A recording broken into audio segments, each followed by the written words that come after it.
I've got to tell you all, after reading about Hazleton City Council wanting to upgrade flock safety cameras, I'm even more alarmed than I was before. And it's not just about the mass surveillance itself. It's about the fact that we as ordinary citizens have almost no way to hold this system accountable. Here's the thing. When government agencies surveil us, as much as I dislike it, there are at least some tools we can use to push back.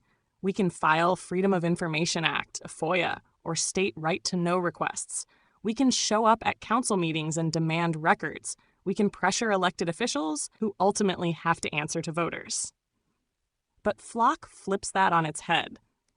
These cameras are often privately owned, sometimes by neighborhood associations, sometimes by businesses, sometimes by police departments themselves, under contracts that hand control to Flock. Because of this, Flock isn't subject to FOIA laws the way our local government is. If we want to know how the data is being stored, who it's being shared with, or how often police are accessing it, we hit a brick wall.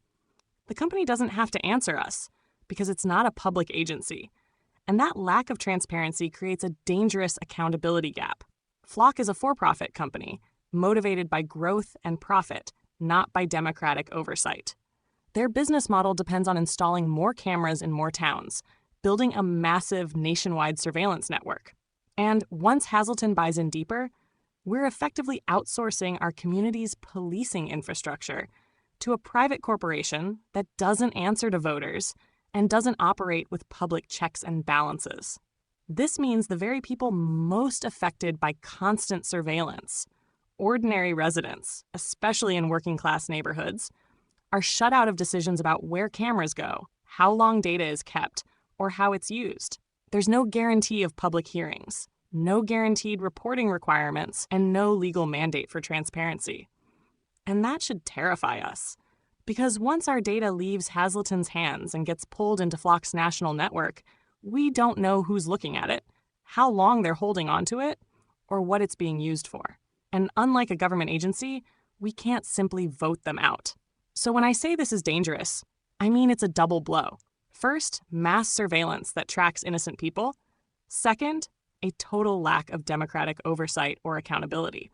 That's why limiting this technology is so important. We need to fight for strict contract provisions, short data retention, bans on sharing outside Hazleton, independent audits of how the system is used.